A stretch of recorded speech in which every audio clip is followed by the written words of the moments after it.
Akan selalu ada seseorang yang hendak menyakitimu, merendahkanmu, menggosipimu, meremehkan pencapaianmu, dan menilai jiwamu. Namun, tetaplah berbelas kasih, sebab belas kasihan adalah hal yang Anda berikan kepada orang yang tidak pantas menerimanya. Agar kita dapat hidup berbelas kasih, mari terlebih dahulu menerima belas kasih Tuhan melalui firman-Nya. Kita berdoa. Damai sejahtera Allah yang melampaui segala akal, kiranya memelihara hati dan pikiran kamu sekalian di dalam nama Tuhan Yesus Kristus. Amin. Jemaat yang terkasih dalam nama Tuhan Yesus Kristus, renungan harian HKBP Resort Sutoyo, Sabtu 27 Mei 2023 tertulis di Matius 14 ayat 14. Demikian dikatakan, ketika Yesus mendarat, ia melihat orang banyak yang besar jumlahnya. Maka tergeraklah hatinya oleh belas kasihan kepada mereka, dan ia menyembuhkan mereka yang sakit. Dalam bahasa Batak dikatakan, dung roje susiani di ida mahalak macaitorop, jadi asima rohana midana sida, di pamalum ma'aka namar sahid nadi nasida. Demikian firman Tuhan. Jemaat Tuhan, kata belas kasih pasti telah sering kita baca atau dengarkan. Namun, mengertikah kita tentang arti belas kasih yang diteladankan oleh Yesus dalam bacaan firman hari ini? Untuk memahami arti belas kasih Yesus dalam renungan kita hari ini, saya ingin mengkisahkan tentang seorang dokter spesialis jantung yang sedang mengadakan proses perawatan kepada anak yang berumur 10 tahun yang dari masa kecilnya sudah mengalami kelainan jantung. Suatu hari, dia sedang berduka karena kematian kakaknya yang sudah dianggapnya sebagai orang tuanya yang telah tiada ketika di usianya masih remaja. Kakak sang dokter adalah orang yang berjasa menyekolahkannya sehingga dia bisa menjadi seorang dokter. Dia sangat berduka sehingga begitu dia mendengar kabar kematian kakaknya, dia langsung memesan tiket pesawat dan berangkat dari tempatnya bekerja menuju tempat tinggal kakaknya. Namun setelah tiba di bandara, dia mendapatkan kabar bahwa anak yang dirawatnya mengalami serangan jantung mendadak. Sebenarnya dia bisa saja menyerahkan penanganan anak itu kepada rekan dokter yang lainnya. Namun karena ada belas kasih dan mengingat anak itu adalah anak semata wayang orang tuanya, dia menunda keberangkatannya dan kembali ke rumah sakit untuk melakukan operasi yang harus sebenarnya dia lakukan ke minggu yang akan datang. Operasi berjalan dengan baik dan dia kemudian melanjutkan perjalanannya. Saat dia kembali dari tempat kakaknya, rekan-rekannya bertanya, mengapa dia tetap melakukan tugasnya di saat sedang sangat berduka kehilangan kakaknya. Dia berkata, hatinya tergerak oleh belas kasihan. Dan ajaran dari kakaknya juga semasa hidupnya mengajarkan dia agar menjadi dokter yang tidak bisa mengabaikan nyawa siapapun yang sekarat sekalipun atau apapun keadaannya.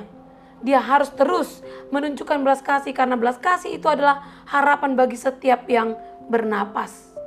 Apa yang dilakukan dokter itu mencerminkan tindakan belas kasih Kristus dalam teks renungan kita hari ini. Di mana selama Yesus di dunia, terkadang dia melayani orang-orang ketika keadaan dirinya sendiri tidak nyaman.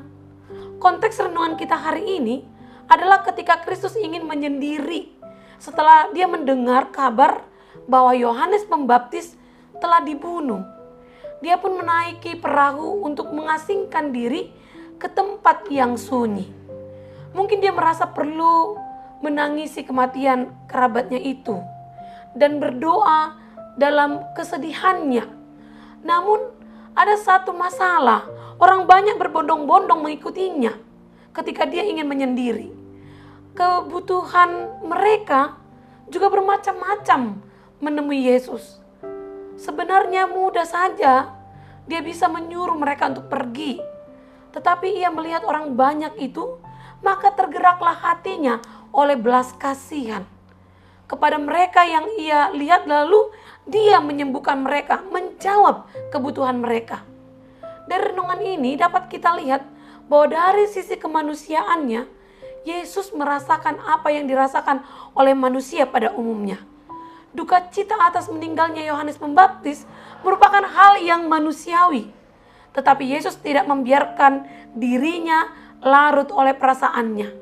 Dia tetap berkarya karena belas kasihnya kepada orang banyak. Dia sungguh-sungguh mempraktekkan ajarannya sendiri, yaitu menyangkal diri. Dia menyangkal keberadaannya yang sedang butuh hiburan dan waktu untuk menyepi serta merenung. Dia memilih untuk berkarya bagi banyak orang. Dalam kehidupan kita ini pun banyak jenis pekerjaan yang membutuhkan pengabdian dan kerelaan untuk menyingkirkan kepentingan diri sendiri.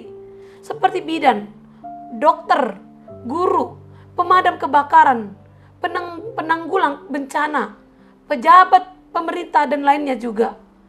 Jabatan tersebut menuntut tanggung jawab yang besar. Contohnya, seorang wanita yang akan melahirkan tidak bisa ditunda oleh bidan maupun dokter. Rumah yang kebakaran harus segera dipadamkan apinya oleh petugas pemadam kebakaran. Mereka harus siap sedia bekerja siang dan malam demi memenuhi tugas dan tanggung jawab mereka untuk melayani masyarakat dan harus menyangkal keinginannya. Oleh karena itu, berbelas kasihan adalah sifat ilahi yang dapat kita hidupi asalkan kita mau dan setia melakukannya. Sebab berbelas kasihan salah satu kesempatan kita untuk menjadi penyalur berkat kepada sesama. Dan itu hanya bisa kita lakukan jika kita telah hidup dalam terang Tuhan. Melalui doa dan tentunya melalui mencintai firman Tuhan. Inilah yang mampu mengasah kepekaan hati dan bertahan untuk setia melakukan belas kasih kepada sesama. Kita sebagai orang percaya dipanggil Allah untuk menjadi terang dan garam dunia. Adakah belas kasih kita masih terasa saat melihat kondisi yang membutuhkan uluran tangan kita?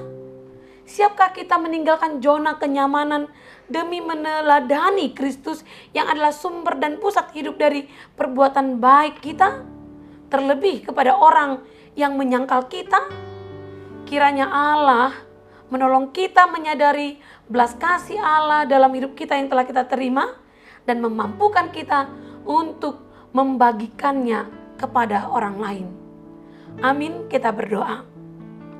Ya Tuhan Yesus, mampukan kami untuk melakukan ajaran kasih-Mu, sehingga semua yang kami lakukan senantiasa menyenangkan hati-Mu. Ajarkan kami menyangkal diri kami agar setiap keadaan kami tetap mampu melakukan yang Engkau kehendaki. Terlebih Tuhan, mampukan kami untuk tetap membawa berkat bagi sesama kami, walaupun kami masih memikul banyak beban kehidupan ini. Hiburlah setiap hati yang berduka, dan kuatkanlah setiap orang yang sakit, serta tunjukkanlah jalan bagi kami untuk memperoleh berkat-berkat-Mu, agar kami pun menjadi berkat bagi sesama kami. Terima kasih Tuhan. Amin. Jemaat Tuhan, selamat beraktivitas dalam belas kasih Tuhan. Salam sehat, Tuhan memberkati.